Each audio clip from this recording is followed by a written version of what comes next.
Eh,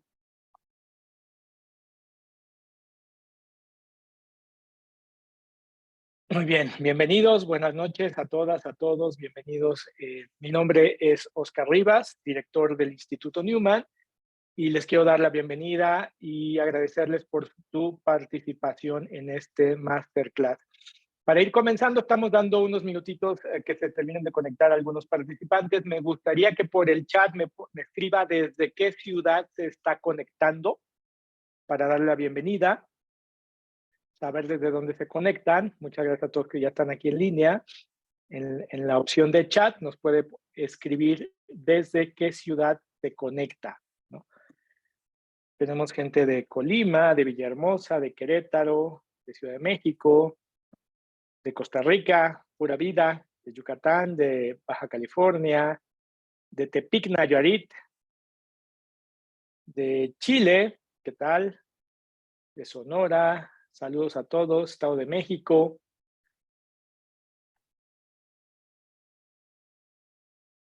desde Querétaro. Muy bien, muy bien. Y la segunda pregunta que me gustaría que me escribieran en el chat es saber, bueno, aunque nuestro instituto está dirigido especialmente a psicólogos, sabemos que se conectan desde diferentes profesiones, pero esta pregunta es especial para los psicólogos, saber qué enfoque o formación clínica tiene usted. Simple y sencillamente para darle la bienvenida a todos. Entonces, nos puede escribir en el chat qué enfoque o formación clínica tiene usted, se lo vamos a agradecer. Gracias.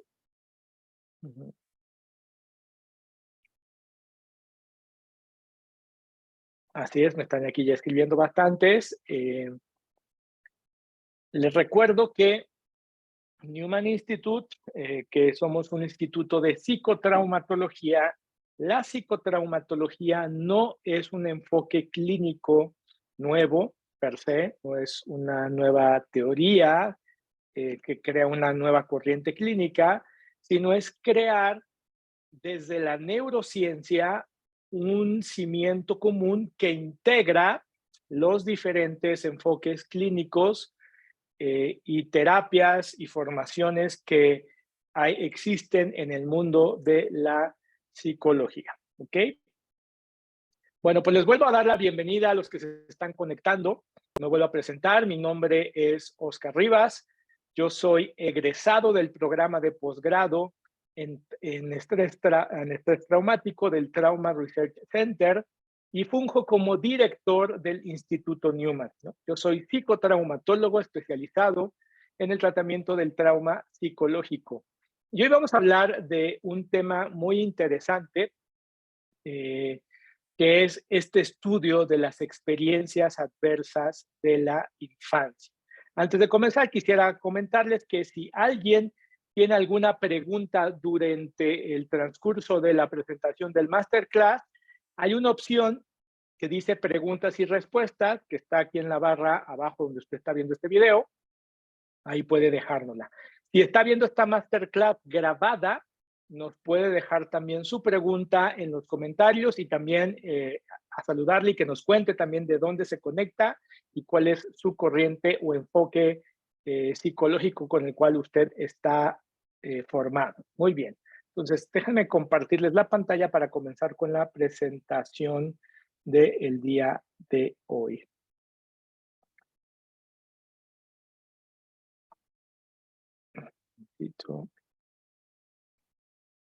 Aquí está. Muy bien, vamos a hablar hoy sobre esto que se conoce como el modelo ACES. ACES es el acrónimo de Adverse Childhood Experiences, que significa en español las experiencias adversas en la infancia, ¿no? El Instituto Newman estará a lo largo de este año hablando de este proyecto, al cual a lo largo del año se estarán sumando diferentes instituciones y organizaciones dedicadas a la infancia en Latinoamérica, ¿no? Este estudio, que primeramente se realizó por allá de los años 2011, ahorita vamos a hablar un poquito de la historia, de cómo llegamos a esto. Pero básicamente lo que vamos a aprender el día de hoy es qué es el estudio ACES, para qué nos sirve y cómo puede convertirse en el modelo de intervención más eficaz para prevenir y erradicar la violencia a futuro. ¿Ok? Entonces, vamos a ver este video para comenzar. Empecemos por aquí. La historia de tu número es tu historial ACE, una puntuación que se usa para medir el número de experiencias adversas de la niñez que te sucedieron antes de cumplir 18 años. Las ACEs caen en 3 categorías: abuso, negligencia y retos del hogar. Y son tan comunes que 2/3 de nosotros tenemos al menos una. Un estudio encontró que mientras más alto sea el número, más posibles serán los efectos negativos a la salud, como enfermedades cardíacas, diabetes, infarto cerebral, depresión, ansiedad y asma. El número se conecta a más probabilidades de cosas malas. Pero tú no eres un número. El número es tan solo una entrada a tu propia historia. Hacia dónde te lleve depende de ti. Las ACEs no son tu culpa. Nos sucedieron, pero no necesitan definirnos. Ninguna persona con un 2 es igual a otra con un 2. Cada número 7 es diferente a cualquier otro 7. Cada uno somos una historia única y tenemos el poder para determinar el desenlace de nuestra propia historia. Explora la historia de tu número. Entiende cómo le afecta a los niños en tu vida y toma el control del desenlace de tu historia.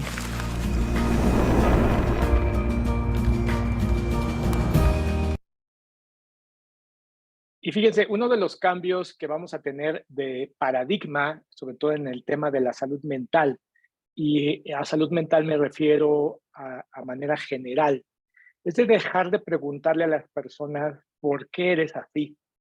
Y a veces los clínicos traemos esta inquietud de descubrir por qué esa persona tiene este trastorno, por qué tiene este tipo de personalidad, por qué tiene algún síndrome, en todo este modelo ahora nueva que se habla de la neurodiversidad, ¿no? Que más que preguntarnos por qué, el modelo ACES nos va a ayudar a entender y debemos de cambiar a una pregunta que es, ¿qué te pasó en la infancia para que hoy seas así? Es más, hoy vamos a saber Empecemos. que muchos de los parámetros de comportamiento, el modelo ACES nos va a permitir explicar por qué en las personas cuando son adultas hay tanto ausentismo, ¿no? Hay tanta procrastinación, oye, esta palabra que está un poco como de moda, porque fuma, porque hay alcoholismo, porque abusa y consume drogas, porque cambia constantemente de trabajo.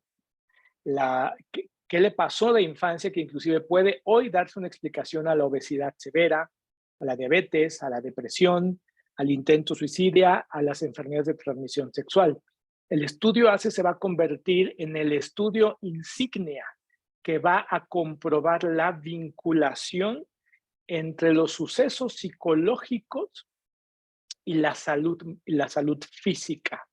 Va a ser uno de los primeros estudios a larga escala longitudinal que inclusive va a tener comprobación del impacto de las emociones en la salud de las personas, particularmente en enfermedades coronarias, del corazón, en el cáncer, en las enfermedades de obstrucción pulmonar, el famoso EPOC, en el derrame cerebral, en los huesos, en la osteoporosis y en estas enfermedades nuevas que se les conoce como enfermedades autoinmunes, que es como si el cuerpo atacara al mismo cuerpo.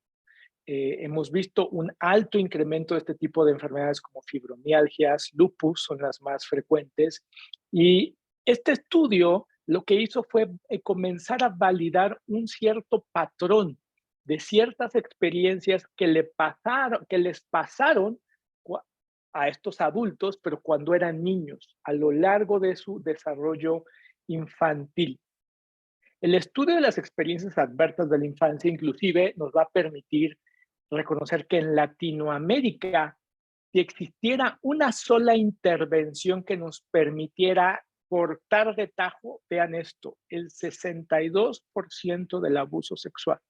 Cuando se hablan de cómo prevenimos el abuso sexual, todas las tareas que hemos hecho que están muy bien hechas, ¿no? Como educar a los niños, saber, ¿no? Que el abuso sexual casi siempre es cometido por algún miembro en el círculo inmediato de la niña, niño o adolescente, enseñarles a los niños a decir no, a inclusive visibilizar, a detectar cómo es un abuso. Esas tareas son muy útiles, pero si quisiéramos erradicar el 62% del abuso sexual que sucede en la población, la tarea sería detectar cuánta adversidad infantil existe en este momento.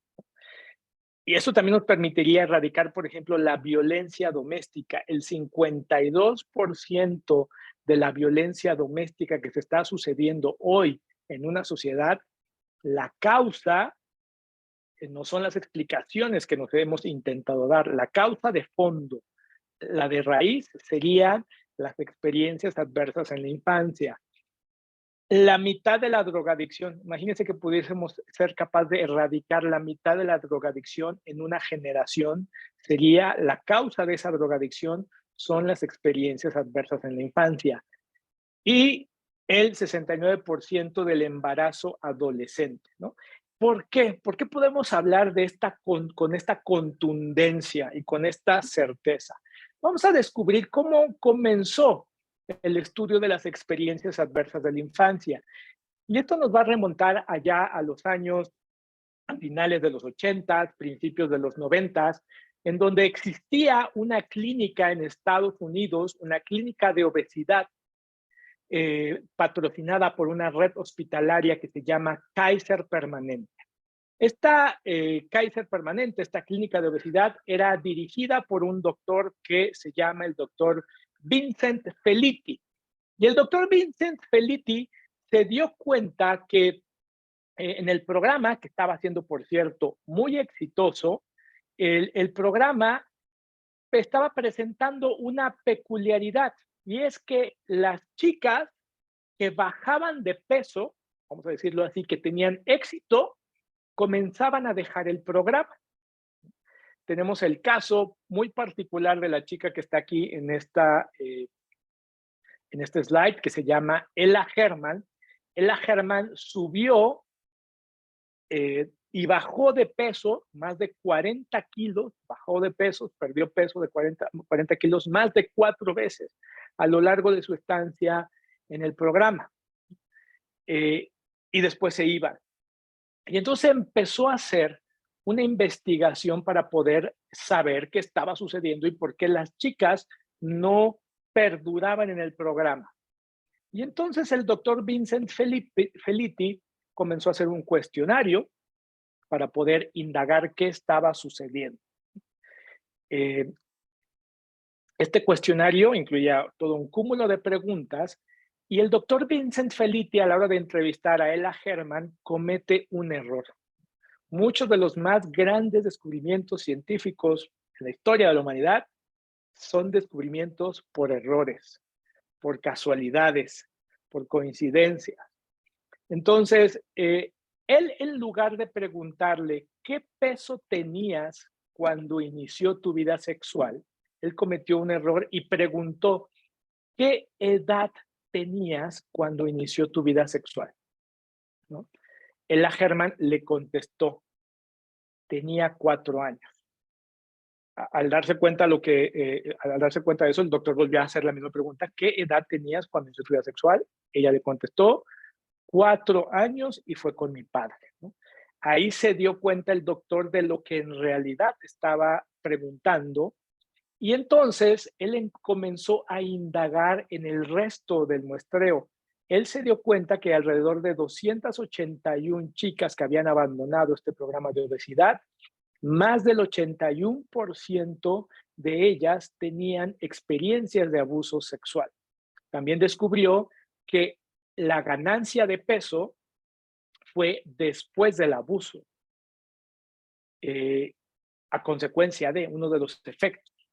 Y entonces él presentó estos hallazgos en una conferencia de obesidad en Estados Unidos y evidentemente todos los doctores no le creyeron, lo desacreditaron, se rieron hasta un poco de él, porque le dijeron, oye, eso que tú estás intentando descubrir no es, acuérdate que las personas con obesidad a menudo van a mentir y a menudo van a crear historias con tal de justificar pues que no tienen la disciplina de mantener su dieta y un régimen de ejercicios, etcétera, etcétera. Sin embargo, entre la audiencia estaba el doctor Robert de Anda, quien era un cardiólogo que él había también investigado que muchos de sus pacientes que sufrían de problemas cardiovasculares tenían casi todos depresión y tenían casi todos experiencias traumáticas en su infancia. Y él sospechaba que estas experiencias traumáticas en su infancia tenían algo que ver con sus afecciones. Ahí mismo también estaba el entonces director de epidemiología de la CDC, el famoso Centro para la Prevención y Diagnóstico de las Enfermedades de los Estados Unidos, y él les propone hacer un primer muestreo porque le dicen, mira, se pueden reír de tu investigación de 200, 300 personas, pero si hacemos un muestreo más grande y hacemos un cuestionario de tamizaje, vamos a poder encontrar datos y esos datos van a poder validar el postulado que estás haciendo o en su defecto lo va a por completo desechar. Y es por allá del año 2000, más o menos 7, que justamente CDC y Kaiser Permanente hacen el primer estudio de las experiencias adversas de la infancia. Y lo hacen aproximadamente a 17,000 personas que son miembros de la red de Kaiser Permanente. Pero ¿cuáles son esas 10 experiencias adversas en la infancia? Estas 10 experiencias adversas en la infancia se dividen en 3 grandes áreas. La primer grande área es el abuso físico, abuso sexual y abuso emocional. La negligencia, que se divide, normalmente la negligencia, todos la tenemos como negligencia física, ¿no? No alimentar a un niño, no darle resguardo, no llevarlo al doctor cuando está enfermo, no atender sus necesidades fisiológicas básicas. Sin embargo, este estudio muy acertadamente descubre que existe una categoría que está muy invisibilizada, que se le llama la negligencia emocional. Y más adelante, la Universidad de Harvard, el Centro de Desarrollo Infantil, va a descubrir o va a validar esta ciencia, inclusive descubriendo que lo más dañino para el cerebro humano y el sistema nervioso y la salud física es la negligencia emocional, mucho más allá que cualquier otro tipo de abuso o violencia.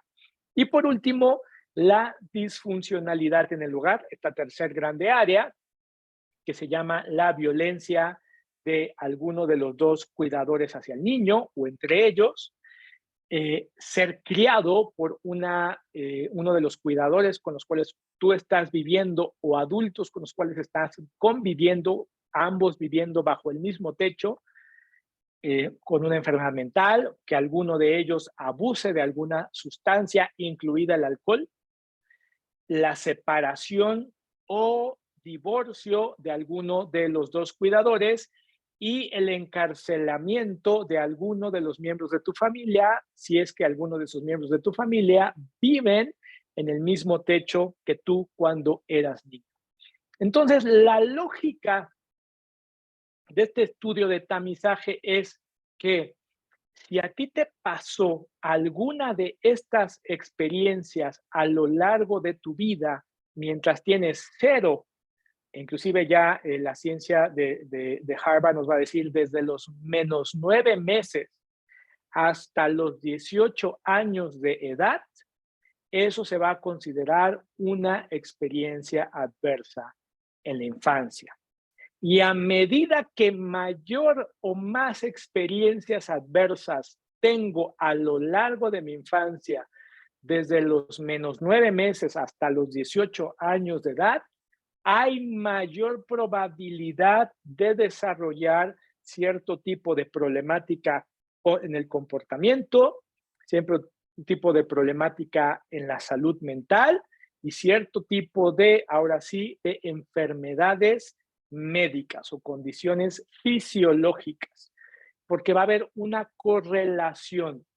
¿De dónde surge esto? Bueno, esto va a surgir porque justamente la Universidad de Harvard, el Centro de Desarrollo Infantil lo va a validar, porque básicamente cuando un niño crece en una familia que tiene o que le causa, en un entorno que hay altas experiencias adversas en la infancia, lo que va a estar sucediendo es que el sistema nervioso humano va a estar viviendo en algo que se le llama el estrés tóxico.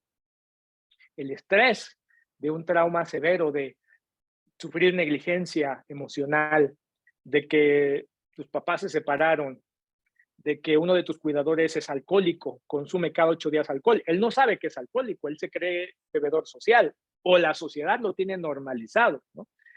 Y a lo mejor cuando ese cuidador llega alcoholizado, lo golpea. Estamos hablando de un niño que tiene 3 o 4 experiencias adversas en su infancia.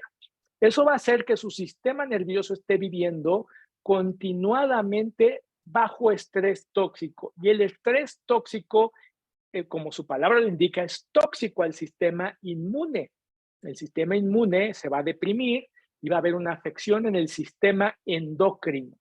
Y por tal razón va a ser como el caldo de cultivo perfecto para que se comiencen a gestar ciertos tipos de enfermedades físicas, pero también va a ser el caldo de cultivo perfecto para que se empiecen a gestar cierto tipo de lo que ya los especialistas clínicos, psicoterapeutas, vamos a llamarles como psicopatología. Y esto también va a venir en el entendimiento que la psicología moderna y contemporánea lo tiene completamente perdido, porque hoy, gracias a los descubrimientos de neurociencia, sabemos que el cerebro tiene una neurosecuencia. Un ejemplo de esto típico es cuando la persona tiene ansiedad, ¿no? Alguno del paciente, algún ser conocido, nosotros mismos, llegamos a sentir ansiedad por alguna situación y lo primero que intentamos hacer es pensar cosas, cambiar nuestra conducta, que alguien nos diga cosas para intentar cambiar, aligerar, aliviar esa ansiedad y resulta que nos digan lo que nos diga, esa ansiedad no se va. Hacemos cambios de conducta en el comportamiento, en el pensamiento, ¿no? Vamos a terapia del habla, vamos a terapia cognitivo-conductual, vamos a terapia de contextual, y estas circunstancias no se resuelven. ¿Por qué? Porque hoy sabemos que el cerebro humano está desarrollado en 3 capas, ¿no? Imagínense estas 3 capas como si mi mano fuera, vamos a utilizar mi mano para ejemplificar el desarrollo neurosecuencial. La parte más profunda de mi cerebro, del cerebro humano, se le llama el cerebro primitivo o cerebro reptiliano, que sería como la parte baja junto con la muñeca, ¿no? Aquí, esto se le conoce como el cerebro reptiliano también, porque lo compartimos con los reptiles, ¿no? Este cerebro está encargado de todas las respuestas fisiológicas de mi cuerpo. Yo no le tengo que decir a mi cuerpo, espéreme tantito, déjeme, le digo a mi cuerpo que lata mi corazón. No, espérenme, está bajando la temperatura, déjele, digo a mi cuerpo que empiece a tiritar para que se agregue calorías extras y un poco de calor, ¿no? Yo no le tengo que decir eso a mi cuerpo, eso es autonómico. Y estas funciones las regula el cerebro reptiliano. Muy bien.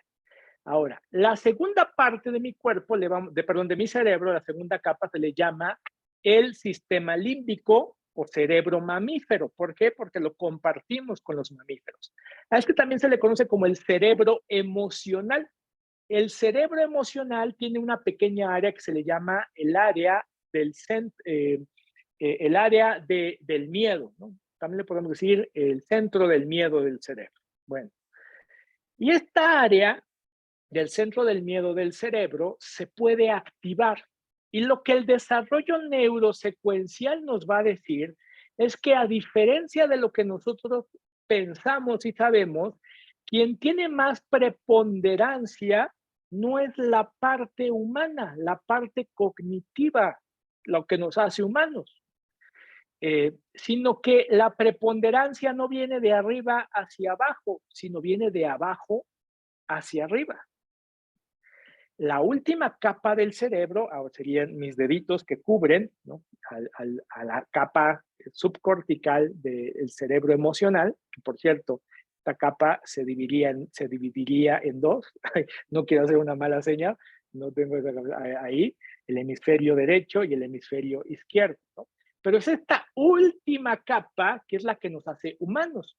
Aquí está la capa cognitiva, aquí está la capa del pensamiento, del raciocinio, de lo lógico, de lo pensante, de lo racional. Pues resulta que cuando yo siento ansiedad, hay algo que el centro del miedo activa y manda la señal al tallo, al cerebro reptiliano. La ansiedad como tal no es una emoción. La ansiedad es una respuesta fisiológica que el cerebro reptiliano ya mandó, que es más, actúa autonómicamente de la corteza cerebral. ¿Cómo se siente la ansiedad? Me palpita el corazón, no puedo respirar o empiezo a respirar más aceleradamente, sudo, ¿no?, se me pone frío el cuerpo, me quedo como congelado, ¿no? Y toda esa reacción es autonómica del tallo cerebral. El sistema límbico, particularmente el centro del miedo, puede mandar señales para que eso se active. Y lo que debemos de saber es que no hay nada que la corteza cerebral pueda hacer para impedirlo. En un cierto sentido, desde la neurobiología del cerebro, no hay pensamiento alguno que tenga la capacidad de desinhibir o frenar ese desarrollo de la ansiedad. Y este es un cambio paradigmático que va a impactar, digo, ahorita se los estoy explicando de una manera muy rápida. Esto es una clase completa, tendremos que ver un seminario completo sobre desarrollo neurosecuencial para poder entender esto y las implicaciones en el abordaje a la salud mental. Por eso les ha pasado que hay pacientes que sufren depresiones, ansiedades, que tú dices, híjole, le diga lo que le diga a este paciente, parece ser que es más complicada esta situación con la que nos estamos enfrentando. ¿Y esto qué tiene que ver con lo que estamos estudiando? Lo tiene que ver mucho, porque lo que vamos a estar descubriendo es que esto, lo que se llama el estrés tóxico, no son más que el niño que está viviendo constantemente bajo un ambiente de alta, su centro del miedo está siempre activado, su cuerpo está constantemente sintiendo ansiedad. Un perfil que vamos a ver mucho en estos niños son los niños que hoy les dicen que ya los maestros ya se han vuelto expertos en diagnosticar, lo cual está malísimo porque los maestros no deberían diagnosticar, pero hoy los maestros dicen es que ese niño tiene trastorno de déficit de atención e hiperactividad. Lo que está pasando desde una perspectiva neurosecuencial es que el niño su cuerpo está constantemente activado por el centro del miedo del cerebro, del sistema límbico, y está mandando señales. Esto en lo que estamos estudiando hoy de las experiencias adversas de la infancia, para que ustedes me lo entiendan, todos hemos experimentado en algún momento esas sensaciones que vienen mucho después de un evento adverso. Voy a dar un ejemplo típico en Ciudad de México, cuando suena la alarma sísmica o cuando hay un sismo. ¿Cómo se sienten ustedes después de que pasa el sismo o después de que pasa la alarma sísmica, inclusive aún cuando no haya existido un sismo? Esa ansiedad que siente el cuerpo. Decimos, estoy ansioso, tengo miedo. Mucha gente dice, tuve ataques inclusive de pánico. Esto tiene una respuesta, porque nuestro sistema límbico, el cerebro emocional, solo tiene 3 respuestas, que es huir, pelear o congelarse. Bueno, eso que sentimos, esa ansiedad, ese miedo, ese palpitar del corazón que nos duran 2 o 3 horas o 4 horas, y al ratito ya se nos olvidó. En algunos casos puede llegar a durar hasta un día. La teoría nos dice que no debe de durar más de 3 días. Eso que sentimos, eso es lo que los niños están sintiendo constantemente cuando son expuestos a adversidad. En algunos casos, por ejemplo, nosotros que somos una institución que trabajamos de cerca con los sistemas de protección estatales, los niños que están viviendo en albergues o casas hogares, centros de asistencia social, todo el día están sintiendo eso a lo largo de su vida. Las experiencias adversas de la infancia lo que causan es eso. Como son más de 2 o 3, van a generar un desajuste. Hay un daño a nivel neurobiológico, de manera que el niño, por cualquier cosita, su cuerpo entra en este estado, que se le conoce como el estado de defensa o anticipación de peligro. Su cuerpo siempre está. Y un niño que es expuesto a 1, 2, la teoría nos dirá que de 2 a 3 experiencias adversas más a lo largo de su vida, su cuerpo puede ya recibir este daño y este como desajuste a nivel neurobiológico. ¿Ok? Lo que va a causar que, fíjense, las personas que son expuestas a experiencias adversas de 2 en adelante, 2 a 3 en adelante, vamos a ver que van a tener una limitación en su función cognitiva, emocional y social. Va a haber una adopción de conductas de riesgo, va a haber mayores enfermedades o deficiencias y problemas sociales, y por tal razón va a tener menos años de vida. Esto fue lo que principalmente descubrió el estudio ACE. El estudio ACE, como les dije, desde el 95 al 97 fue la primera gran ola de investigación. Después del 2007 al 2011, más de 13,000 personas en los Estados Unidos a través del CDC participaron en esta investigación del estudio de las experiencias adversas de la infancia. Desde el 2015, los 50 estados de la Unión Americana tienen la obligación de contestar a la población, a preguntar a la población a través de una herramienta que es como un screening para poder saber cómo está la salud de las personas, qué o cómo fueron sus experiencias adversas en la infancia. Del año 2017 al 2021, Reino Unido, Canadá, Rumania, Australia, Noruega, Filipinas, China, República Checa y Jordania han adoptado el modelo de intervención de las experiencias adversas de la infancia como el modelo más eficaz para prevenir, erradicar y tratar la adversidad, pero un modelo de intervención para la salud pública, un modelo de prevención. ¿Cómo evitamos que haya más obesidad, más cáncer, más problemas del corazón, más osteoporosis, más, cómo evitamos que haya más adicciones en el futuro? Todos estos gobiernos han entendido y han adoptado el modelo ACES como la estrategia de intervención. En el 2020, el estado de California se convirtió en el primer estado que elevó a rango constitucional estatal la estrategia ACES. Eso se convirtió en el primer estado que nombró a una gran activista de este tema que se llama la doctora Nadine Burke. Si ustedes buscan en YouTube experiencias adversas de la infancia, seguramente se van a encontrar un video de la doctora Nadine Burke, estas famosas TED Talk, véanlo. El título del video se me va ahorita, pero es algo de la adversidad al estrés tóxico, no recuerdo el nombre exactamente. Si alguien se lo sabe y me lo sopla, se lo agradeceré. Pero vean ese video TED Talk para que ustedes entiendan. Y entonces ella se convirtió en el cirujano general del estado, es un título muy militar de los Estados Unidos, en donde la única estrategia que tenían ellos era prevenir, detectar y tratar la adversidad infantil como la estrategia de salud pública más importante, en la que ellos tienen la meta de reducir a la mitad la adversidad infantil en una generación, o sea, en los siguientes 10 años. Y yo creo que va a ser una de las intervenciones a gran escala que va a cambiar por completo lo que nosotros pensamos sobre salud mental y salud física en el futuro, ¿no?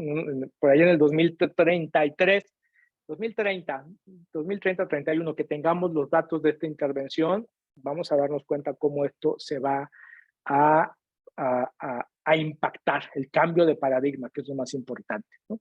Nuestra institución, aprovechamos los años de pandemia para realizar el primer estudio a gran escala en población mexicana adulta sobre la adversidad infantil. Algo que tenemos que tener muy bien presente es que el estudio de las experiencias adversas de la infancia no es un estudio de psicometría, es un estudio de epidemiología que trata la adversidad como casos epidemiológicos. Detectar particularmente aquella población que tenga 3 o 4 más experiencias adversas en su infancia, ¿no? Desde 3 es un caso importante, 4 o más. Son casos que se vuelven un poquito como focos rojos, ¿no? En los que es importante ayudarles. Es un tamizaje epidemiológico y es un cuestionario de 10 preguntas. Una vez más, si usted busca en Google, cuestionario de las experiencias adversas de la infancia, lo va a poder descargar. Recordarle que es un estudio epidemiológico, no de psicometría, no psicológico, por lo cual no está sujeto a los estándares que los psicólogos estamos acostumbrados a en cuanto a estos estudios. Es un cuestionario de tamizaje. A partir del estudio que nosotros hicimos, podemos concluir que las ACEs en México explican o son la causa de el 54% de la depresión que sufren la población mexicana. Es la causa o explican el por qué hay 58% de intentos de suicidio, ¿no? De las personas que intentan suicidarse, el 58% su causa es la adversidad infantil. Explicaría el 65% del alcoholismo, el 50% de la drogadicción, el 78% de las del uso de drogas intravenosas, el 62% del asalto sexual. Si viéramos estos datos a futuro, si nosotros fuéramos capaces los siguientes 10 años de prevenir, detectando y tratando a los adultos y niños que están sufriendo adversidad en estos momentos, eso significa que en el futuro estaríamos erradicando el 62% del asalto sexual. Así se debe ver estos datos, por lo cual nosotros es un tema que nos interesa demasiado. De la violencia doméstica, ¿no? Ahorita que hay una discusión que es muy buena y qué bueno que exista esta discusión sobre la violencia a veces y que se ha cargado en el tema de género, nosotros vamos a aportar que indistintamente del género, el problema es la adversidad infantil que sufren no solamente los niños o niñas que son víctimas de esa violencia, sino que si la sufrieron de niños, es muy probable que de adultos se van a convertir en personas que ejercen esa violencia. Si los detectamos a tiempo y los tratamos, vamos a erradicar que sigan ejerciendo esa violencia. Pero no solamente eso, ¿no? Por ejemplo, en México, pobrecito, le hemos echado la culpa al osito Bimbo de que él es el culpable de la obesidad infantil en nuestro país. Bueno, entonces vamos a decir que al menos del 60% de la obesidad infantil, quien tiene la culpa de esa obesidad no es el pobre osito, sino es las experiencias adversas en su infancia. De la obesidad en general en los adultos, de los problemas de hipertensión, de los problemas de diabetes, 24% de la población va a sufrir diabetes por las experiencias adversas en su infancia que tuvieron. Y fíjense, esto va a seguir estando. Ya les he explicado que el modelo nos va a decir que a mayor adversidad, mayor probabilidad de sufrir. Por ejemplo, aquí vamos a ver cómo está la depresión. Estos son datos generales del estudio de Estados Unidos. Violencia en las relaciones, vean, el azul más fuerte significa las experiencias adversas 4 o más, ¿no?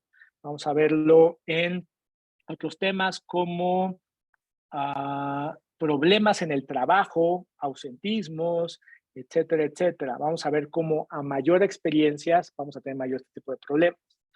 Usuario de drogas, el tener múltiples parejas sexuales, por lo tanto también va a haber alto riesgo de contagio de enfermedades de transmisión sexual. Quien mayor se contagia de transmisión sexual son las personas que tienen más experiencias adversas de infancia. ¿Por qué? Porque tienen mayor conducta de riesgo. Estos ya son datos del CDC. Vamos a ver cómo quien tiene 4 o más experiencias adversas, vean, 300% mayor probabilidad de desarrollar EPOC, ¿no? Enfermedad de obstrucción pulmonar. 150% mayor probabilidad de desarrollar enfermedades autoinmunes, de ser alcohólico, de sufrir abuso sexual, de ser fumador, de ser obeso, de experimentar depresión y de intentar. Y ojo, no estamos hablando de ideaciones suicidas, estamos hablando de intentos suicidas. 1520% de intención de suicidar, ¿no? Pero si son 6 o más experiencias, 250 probable de que seas fumadores, 4600%. Fíjese, en psicología no podemos decir que nada determina. En psicología todo influye, nada determina.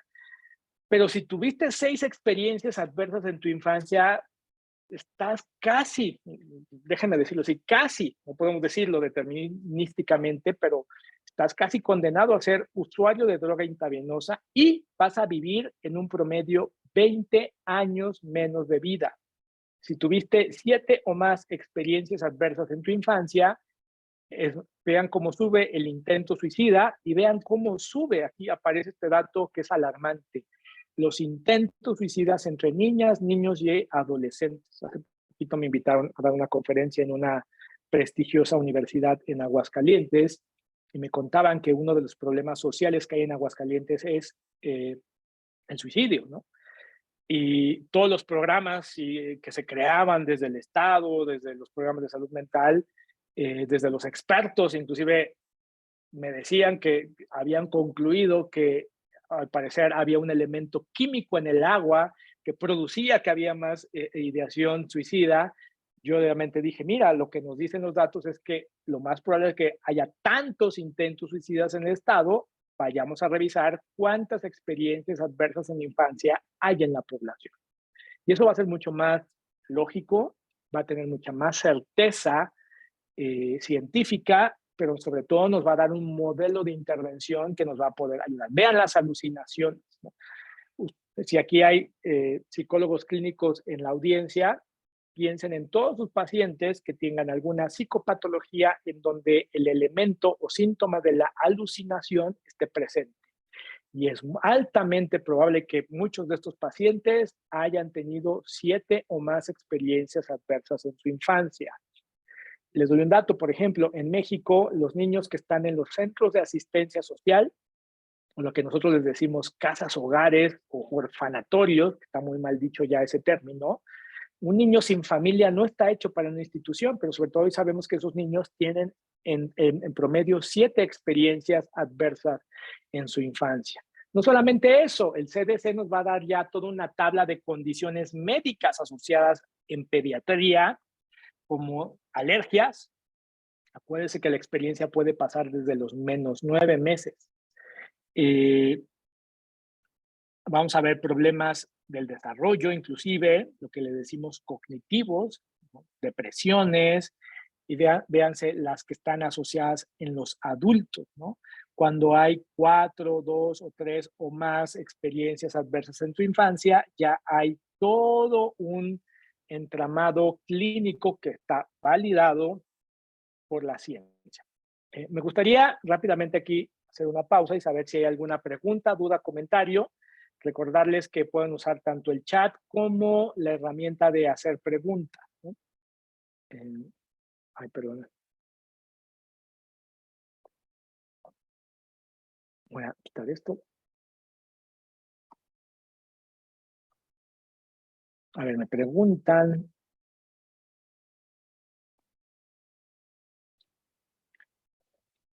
Las experiencias adversas también se pueden dar en la adultez, tienen el mismo impacto negativo en la persona.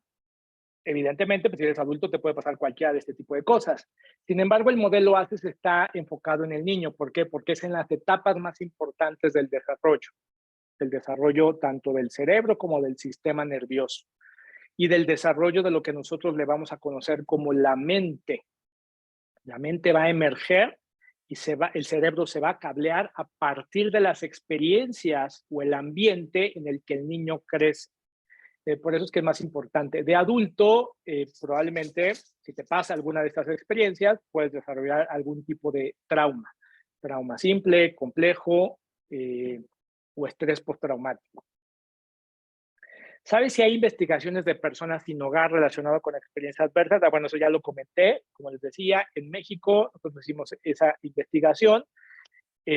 Más adelante lo vamos a publicar porque ese es un reporte de salud mental que vamos a editar junto con el sistema de protección de niños en nuestro país, pero sí les puedo decir que en promedio hay de 6 a 7 experiencias adversas en la infancia. ¿Cuáles son las conductas típicas de la negligencia emocional? Las capas cerebrales se refieren al sistema nervioso autónomo, el sistema límbico y la corteza cerebral. Si no es así, ¿a qué sistema?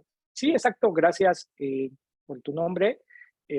Las capas cerebrales, el desarrollo neurosecuencial, inclusive el desarrollo neurosecuencial nos va a ayudar a entender el estudio del trauma, también nos ayuda mucho a profundizar de que la conceptualización que nosotros tenemos de la mente, de que la mente solo está en el cerebro. Hoy la evidencia neurocientífica nos dice que debemos de considerar no solo al cerebro, la masa encefálica superior, sino el cerebro es todo el cuerpo, todo el sistema nervioso. El sistema nervioso se conecta con el tallo cerebral, que es lo que le explicaba yo, de el cerebro reptiliano, el cerebro emocional y la corteza prefrontal, que sería como tal el cerebro humano. ¿En qué basan la edad desde la cual se hace posible registrar experiencias abiertas? Menciono una cantidad de meses, ¿por qué no antes? Incluso parto. Sí, yo hablé menos 9 meses, quizás no se escuchó el menos, quizás, pero es desde los menos 9 meses.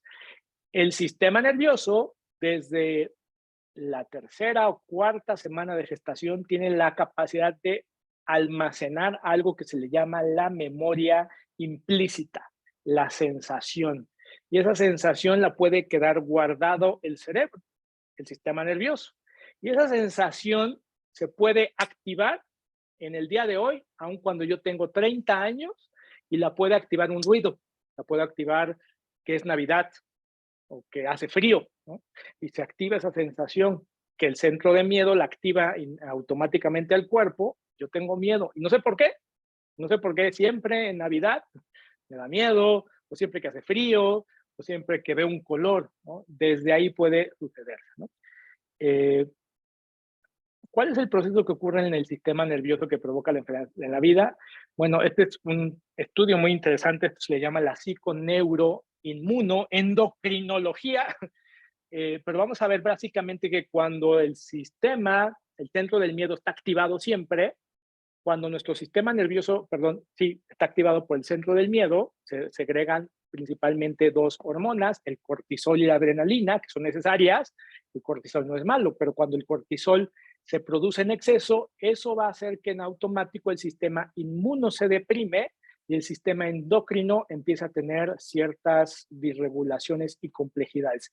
Esta disregulación del sistema inmuno y endocrino va a comenzar a gestar el caldo de cultivo perfecto para todas estas enfermedades. Sí va a haber grabación de la masterclass, exactamente. Bueno, quería detenerme para ver preguntas antes de irnos a la última parte de la masterclass, que sería compartirles algunos datos sobre lo que nosotros encontramos en este estudio de las experiencias adversas de la infancia. Si tienen más preguntas, por favor, antes de terminar la masterclass, que no quisiera tardarme yo más de los 90 minutos que prometimos, vamos a seguir leyendo las preguntas que tengan, ¿ok? Bueno, vamos a ver la última parte de la clase. En un segundito, aquí nos quedamos.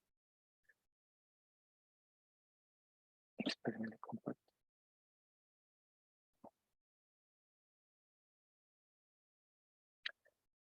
Entonces, fíjense, nuestro instituto, junto con algunas instituciones que más adelante seguirán haciendo públicas, creamos esto que se le llama el proyecto ACES, que es el primer estudio de adversidad infantil en población adulta. Entonces, muy importante entender. Este primer estudio fue en adultos para saber cuántas experiencias adversas en su infancia tuvieron cuando fueron niños, ¿no? Desde los menos 9 hasta los 18 años de edad. Este estudio encuestó a 11,802 personas mayores de edad en 32 estados de la República y la encuesta fue certificada por un panel en línea por 2 encuestadoras especializadas en este tema con un muestreo tanto en población rural como en población urbana en los 32 estados de la República.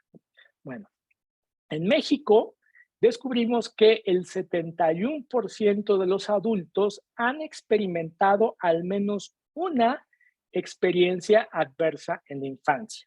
Y una de cada 5 personas, o aproximadamente el 39% de la población, 40% de la población, ha experimentado 4 o más experiencias adversas en la infancia. Es el hallazgo clave. La experiencia más común adversa en la infancia en la población mexicana es el abuso verbal, ¿no? El emocional, que le llamamos la violencia emocional o abuso emocional, ¿no? Que le gritan, que constantemente están maltratando verbalmente a las niñas, niños y a adolescentes, ¿no? Vamos a ver, bueno, ya les dije, ¿no? Las ACEs por edad, ¿no? ¿Quién tiene más adversidad en México, las mujeres o los hombres? Pues se descubrió que, al menos este estudio nos muestra que los hombres, ser niño en México es alta grado de que tengas una experiencia adversa.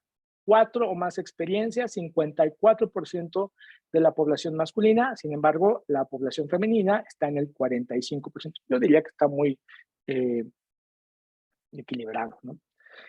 Las ACEs por edad, vamos a ver que la población o el rango de población que tiene 4 o más experiencias, pues el más grande es ahorita los que tienen 25 a 35 años. A esto se le llama la generación millennial. Resulta que los papás de los millennials fueron los que más experiencias adversas en estas casas, no solamente los papás, pero sí en el ambiente donde ellos crecieron, ¿no? Haces por nivel social, socioeconómico, yo debo decir que este fue uno de los datos que a mí más me sorprendió de esta encuesta, porque uno pensaría que es la clase social más baja, la que más experiencias adversas va a tener. Sin embargo, vamos a ver que está muy equilibrado, ¿no? Sobre todo, un alto nivel se va a estar concentrando en lo que le llamamos la famosa clase media. Ahí vamos a ver que está concentrado el mayor número de experiencias adversas. Y el dato que a mí me sorprendió es lo equilibrado que está en las clases altas y bajas. O sea, las clases altas tienen muchas experiencias adversas, al igual que las clases que le llamamos baja, ¿no? Para esto se utilizó la nomenclatura sociodemográfica NSE.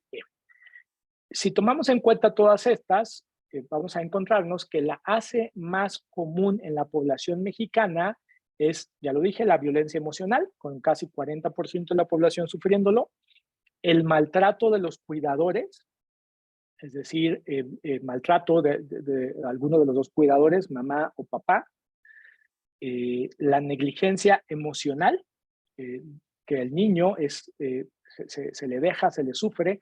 La negligencia emocional se le llama a cuando no existe autorregulación o corregulación por parte de los cuidadores, o hay una completa ausencia. El niño se le deja solo. Hay un fenómeno en las clases altas, por ejemplo, que lo estamos viendo mucho y que se está incrementando, es que el niño siempre es cuidado por la niñera, por la nana, por el chofer. A esto se le va a llamar negligencia emocional, porque el sistema nervioso del niño así lo percibe, ¿no? Esa es la razón principal. La violencia física, el abuso sexual, vean, está en el 17%, la separación de los cuidadores, puede ser antes o durante del proceso infantil, la enfermedad mental de alguno de los miembros de la familia, la negligencia física y el abuso de sustancias. Esta es más o menos la tabla de las 10 experiencias adversas en nuestro país. A nivel nacional, ¿cuál es el estado que más experiencias adversas en la infancia tiene? A mí este es otro dato que me sorprendió mucho cuando lo encontramos. Y es que, aunque la diferencia no es mucha, vamos a encontrarnos que en Nuevo León es el estado, podríamos decir que Nuevo León es el peor estado para ser niño. No me gusta ser alarmista, no me gusta ni utilizar estos datos, simple y sencillamente vamos a encontrarnos que 74% de la población tiene al menos un ACE, ¿no? ¿Cómo se hace esta tabulación? Saber cuánto la población tiene un ACE y saber cuánto la población tiene 4 o más. Y si hay en el estado mayor puntuación de ACES, 6, por ejemplo. Creo que Nuevo León llegó a las 6 ACES, del más o menos arriba de 4 o más, ¿no? Nuevo León, Querétaro, Guanajuato, Ciudad de México, estamos en el 4º lugar. Bueno, digo estados porque yo estoy aquí viviendo, radicando. Y el estado con menos experiencias adversas en la infancia en nuestro país sería el estado de Campeche. Les muestro los datos de Nuevo León. En el estado de Nuevo León, 74% de la población ha experimentado al menos una experiencia adversa en la infancia, ¿no? 28% de la población ha experimentado 4 o más, ¿no? La experiencia común es la separación. Si eres de Nuevo León y niño, es probablemente que tus papás se vayan a separar o no tuviste uno de los dos. El maltrato de los cuidadores. En el caso de Nuevo León, el maltrato venía por la cuidadora, mayoritariamente, abrumadoramente por la cuidadora femenina, y el abuso de sustancias, ¿no? En nuestro país, inclusive cuando se hizo la encuesta, se tuvo que un poquito explicar que no es normal que tu papá o que tu mamá tome cada 8 días, ¿no? Aquí está como muy normalizado. Los niños, inclusive, o los adultos dicen, bueno, pues sí, mi papá tomaba normal, ¿no? ¿Por qué es normal? Viernes, sábado y domingo. Para las personas es normal. La encuesta un poquito ayudaba a que las personas descubrieran eso. En Ciudad de México, el abuso más frecuente es la violencia emocional, la experiencia adversa más frecuente, la separación parental y el maltrato de uno o dos de los cuidadores o el cuidador o cuidadora con la que el niño vive. Muy bien. Entonces, hicimos también algunos muestreos, submuestreos, que son submuestreos, no son partes de la encuesta principal, sino simplemente nos dimos la tarea de buscar perfiles de investigación. Les quiero mostrar al menos 2, que son temas relevantes a lo que estamos viviendo hoy como sociedad. Personas que están condenadas por haber perpetrado un abuso sexual. Vean, un perpetrador de abuso sexual en nuestro país tiene 4 o más experiencias, pero es el 84% de ellas. La experiencia adversa más común es el maltrato de la cuidadora, la enfermedad mental de algunos de sus cuidadores, la violencia emocional con la cual creció y la violencia física. También investigamos a personas que estaban condenadas por violencia física a mujeres. Vean, el 64%, que si unimos el 3 y 4, 3 o 4 experiencias, es un dato abrumador, ¿no? Podría decir yo, tan contundente que espanta. Pero el maltrato de los cuidadores, la separación parental, la violencia emocional y la violencia física. ¿Para qué nos sirven estos datos? ¿Para qué deberían de ayudarnos? Simple y sencillamente, pues, a entender que la adversidad durante la primera infancia lo que causa es esta disregulación crónica entre los sistemas neurológicos, endocrinos e inmunos. Esto se le llama el estrés tóxico. Y esto va a tener un impacto en la salud física, en la salud mental y en la conducta de las personas. Entonces debemos de encasillar. Vamos a ver este video, que es muy interesante. Inmate, I'm here on a first-degree murder. I committed my crime when I was 20 years old. And I asked myself, what events in my life brought me to the point where I could think that it's okay to take a human life? And it had to do with a lot of adverse childhood experiences. My main one as to why I started going downhill was being abandoned by my father. I looked up to him. I wanted to be just like my dad. He was my hero. But when I turned 8 or 9 years old, he got deported to Mexico. And that devastated me. As a kid, my mom used to tell me, mijo, pray to God that he'll come back. But he never came. Mm. No sé si ustedes se enteraron de este caso. Este chico que se llama Salvador Ramos, que ya no vive, que hizo un tiroteo en una escuela en Uvalde, Texas. Bueno, ¿de qué nos serviría conocer las experiencias adversas de la infancia? Por ejemplo, si el condado de Uvalde, Texas, bueno, no nos vayamos tan grande, si la escuela, el high school de Uvalde, Texas, tuviera la política de hacer un tamizaje de experiencias adversas de la infancia entre su alumnado, como ya les dije, este es un abordaje epidemiológico, hubieran detectado que tenían uno, seguramente hay más, no solamente hay uno, pero específicamente hubieran detectado que hubo un caso de un niño, adolescente, que en este caso tenía 6 experiencias adversas en su infancia, una severa negligencia emocional, maltrato de sus cuidadores, en este caso era su cuidadora femenina, que era su abuela, que lo maltrataba frecuentemente, abuso de sustancias de su papá, violencia emocional de sus 2 cuidadores, encarcelamiento, el papá estuvo en la cárcel y los papás estaban separados. De hecho, el niño vivía no con su mamá y su papá, pero también le califica con negligencia emocional, física inclusive. Estaba bajo el cuidado de la abuela. Tenían 6. Y eso en inmediato hubiera disparado las alertas de decir, hay un niño con 6 experiencias adversas, desde 4, desde 3 yo diría es alguien que deberíamos de tomar como hay que ayudarlo. Y el abordaje informado en trauma lo que permite es dar una solución a los efectos, al daño neurobiológico en las 3 capas cerebrales, pero principalmente en las capas más profundas que deja el trauma psicológico. Y si le hubieran ayudado con tratamientos especializados en trauma basados en la evidencia, nos hubiéramos podido detectar, ayudar a Salvador Ramos y seguramente prevenir la tragedia que sucedió en esa ciudad. Eso es una de las razones por las cuales las experiencias adversas de la infancia se deben de convertir en un eje o modelo para todo lo que estamos haciendo. Vamos a ver este video, este último video.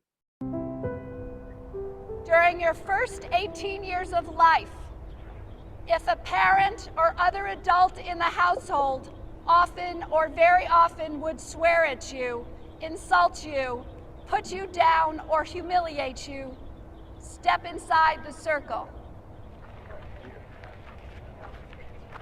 If a parent or other adult in the household often pushed, grabbed, slapped, or threw something at you, step inside the circle. If a parent or other adult in the household often or very often ever hit you so hard that you had marks or were injured, step inside the circle. If you often felt that no one in your family loved you, step inside the circle. Step inside the circle.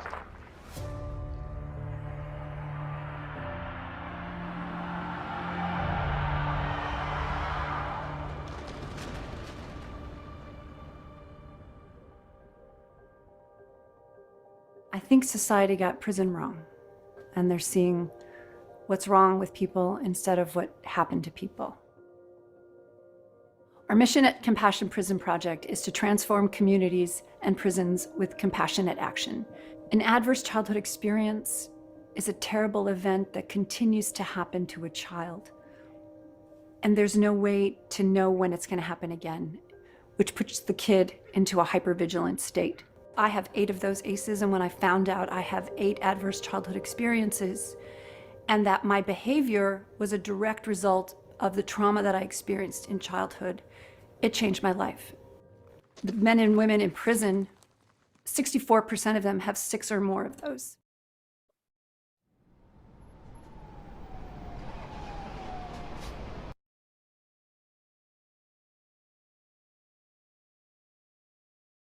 Muy bien. Quiero dar espacio a preguntas y respuestas en la última parte de este masterclass y que algunas personas tenían la mano levantada. Quisiera darle oportunidad a Nancy Saraí que nos haga su pregunta.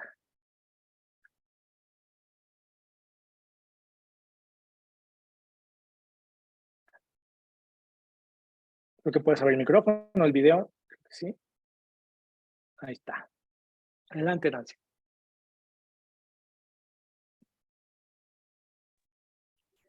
Bueno, más que nada, primero las gracias por esta sesión muy importante. La verdad que es muy doloroso el estar escuchando, pues cómo es que se acentúan estos lamentables, destinos para los pequeños y saber además que el daño que pasa al cerebro es real cuando hay experiencias adversas, ¿no?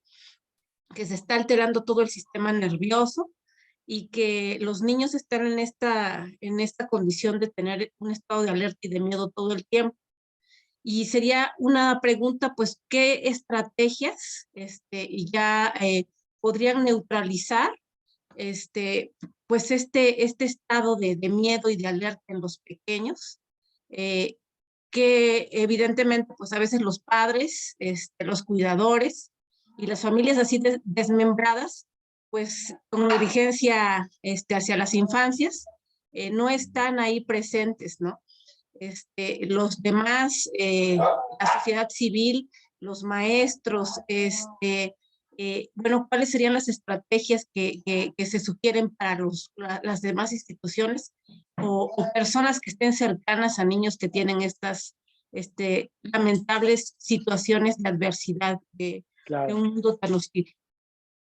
Gracias, Nancy, por tu pregunta. En concreto, al final, antes de finalizar este masterclass, les voy a dar una intervención muy en concreta, pero para responder a esto se le llama el cuidado informado en trauma. Principalmente los psicólogos, que es el primer campo de acción o la primera área de intervención, deberían de tener una actualización clínica en psicotraumatología, en el cuidado informado en trauma, porque eso les va a dar unas herramientas mucho más profundas que van a ampliar el espectro desde cualquier formación o enfoque clínico que tengan para poder ayudar a personas que hayan vivido adversidad infantil. Número 2, las escuelas, los sistemas de salud, los sistemas estatales de protección de niños y adolescentes deberían de implementar esto que se llama el cuidado o abordaje informado en trauma, que va a ser la mejor manera de prevenir, detectar y tratar la adversidad infantil. Muy bien. Te voy a dar la oportunidad ahora a Leticia Moja, que nos haga su pregunta. Hola, doctor. Mi nombre es Leticia Hola. Moja. Soy psicóloga clínica y quería preguntarle si esto también se puede aplicar en la práctica privada. Es decir, que con los pacientes que vayan llegando, aplicas el cuestionario y también, bueno, forma parte de tu historia clínica y como de foco rojo. Exacto, completamente. De hecho, por eso se los enseñamos. Nosotros tenemos un diplomado en psicotraumatología en donde a los terapeutas les enseñamos, hay una clase específicamente de ACES y a veces se vuelve parte de la entrevista, ¿no? De inclusive indagar qué pasó en tu infancia. Y se vuelve inclusive mucho más efectivo que realizar un familiograma o cualquier otra actividad que estamos acostumbrados a hacer. Sí. Muchas gracias. Excelente exposición. Gracias. Gracias, Leti. Hay otras preguntas que están aquí en el chat que me voy a dar oportunidad de leerlas.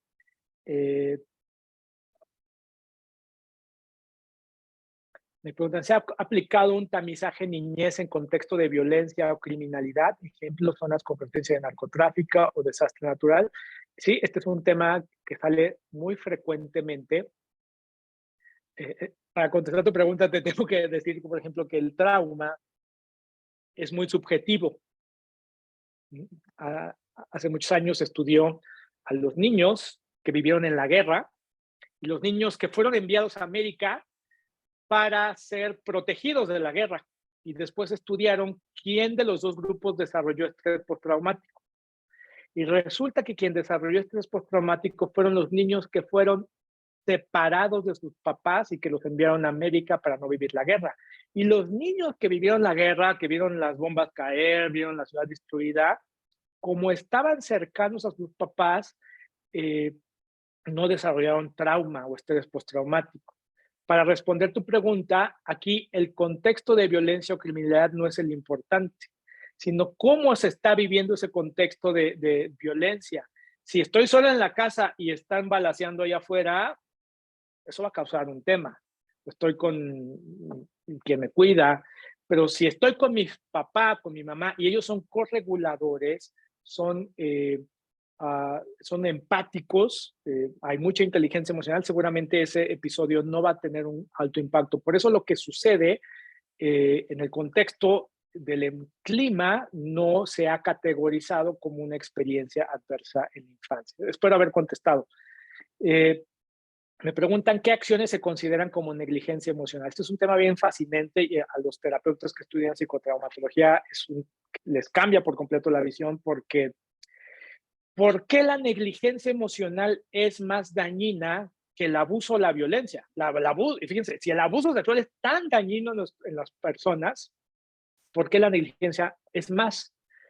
Porque el abuso es darle al niño algo que no necesita para crecer. Le doy algo que el abuso no necesita para crecer. Y la negligencia es no darle al niño algo que sí necesita. La negligencia va a comenzarse a partir de que no existe una corregulación. El ejemplo típico de esto es la mamá o el papá que deja al bebé llorando toda la noche. La mamá que dice, solito se va a callar.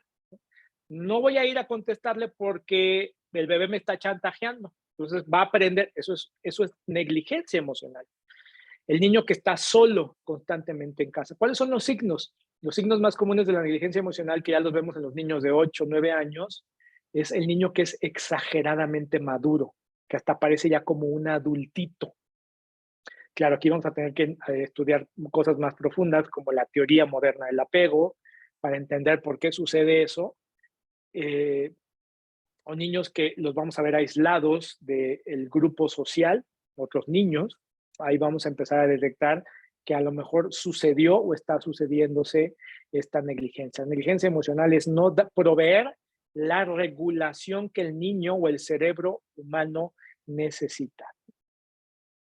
Me preguntan dónde está publicado el estudio. El estudio aún, como vamos a hacer una presentación oficial con otros órganos oficiales de nuestro país, aún no está publicado, pero ya podemos empezar a divulgar algunos de los hallados, como en este caso, ¿no? ¿Cuáles son las características de la metodología informada en trauma? Bueno, la característica principal es entender cómo se sucede este daño neurosecuencial. Va a ser eso. Y dos, que todos los profesionales que están en contacto con niñez tengan esta capacitación e información de entender qué está pasando en el cerebro y el sistema nervioso del niño, y a su nivel tengan la capacidad para responder o contestar a esa disregulación que se está sucediendo en los niños, niñas y adolescentes. ¿Ok? Bueno, les quiero contar que en Newman Institute, básicamente, lo que estamos haciendo es justamente eso, la capacitación en cuidado informado en trauma. Y ahora estamos con un diplomado que para las personas o terapeutas que es la primera vez que entran en contacto con nosotros, pues también puedan estudiarse y capacitarse, formarse como especialistas en el tratamiento del trauma psicológico. les voy a compartir que este diplomado, que por cierto empieza el sábado 14 de enero, mejor les comparto esto, un segundito.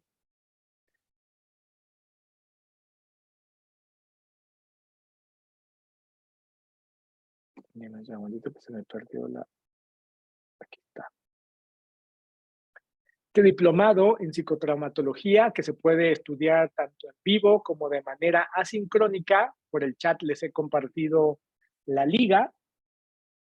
A las personas que están viendo esto de manera asincrónica, van a poder encontrar la liga en la parte de comentarios. Es un diplomado que está diseñado con 120 horas de valor curricular, en donde van a estudiar esto, ¿no? ¿Qué es el trauma psicológico? ¿Cuál es el desarrollo neurobiológico que existe? ¿Cuál es el desarrollo del niño? ¿Y cuál es el daño del trauma psicológico? Este diplomado se estudia en 4 meses y se estudia en 2 modalidades. Puede ser en vivo, en línea, con clases los jueves en la tarde y sábados parte de la mañana, en vivo, en línea, por Zoom. Y si usted lo quiere hacer asincrónico, a su ritmo, a su propio tiempo, sus horas, lo puede cursar completamente grabado. Si lo quiere usted mezclar, como usted lo prefiera.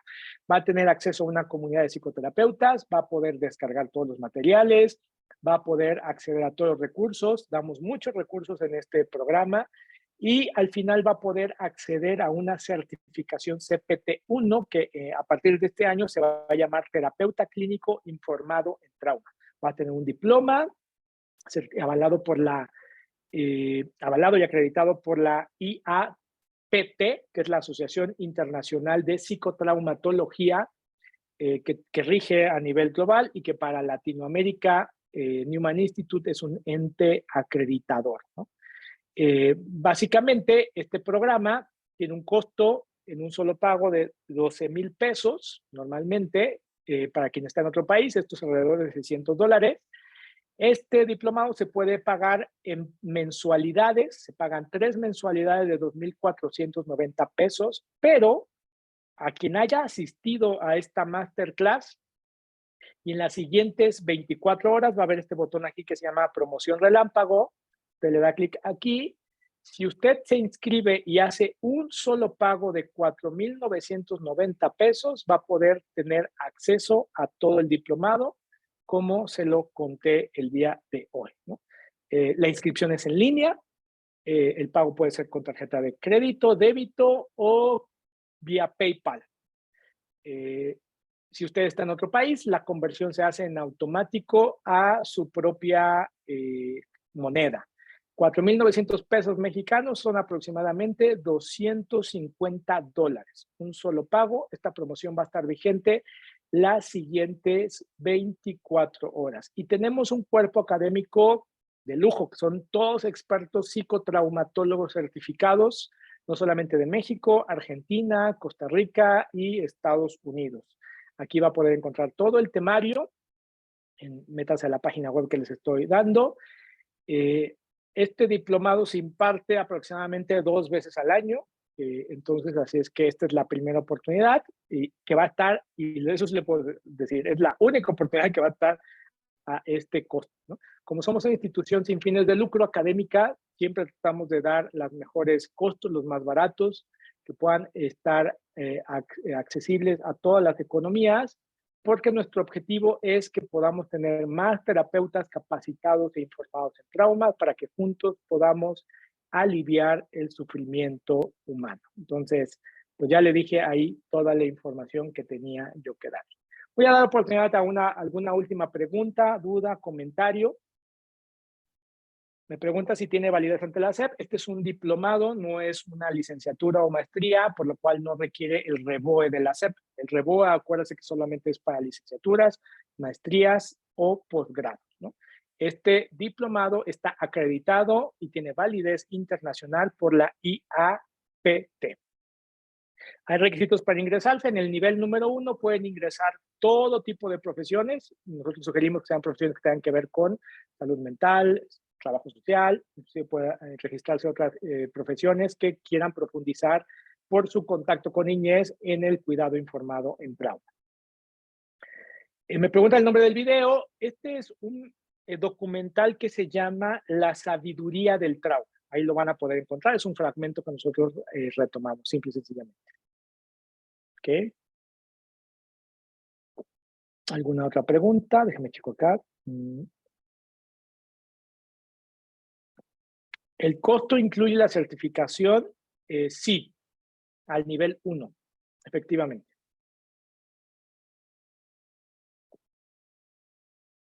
Pues bueno. Por mi parte, no me queda más que agradecerles e invitarles. Newman Institute está en la misión de aliviar el sufrimiento humano. Y lo estamos haciendo para que a través de capacitar, entrenar, formar a mayores especialistas, principalmente psicoterapeutas, psicólogos clínicos, en el cuidado informado del trauma y a alentarles a que inclusive si les interesa, si les gusta, pues que se especialicen en el campo de la psicotraumatología. El estudio del trauma psicológico se ha convertido en la nueva frontera de la psicología clínica, que sobre todo con aquellos pacientes que son los más desafiantes, más difíciles, en los que tu formación, tus herramientas se han quedado cortas o como que chocan con pared, ya no sabes cómo más ayudarles, estoy seguro que el estudio del trauma psicológico te va a dar las respuestas a algo que no has encontrado.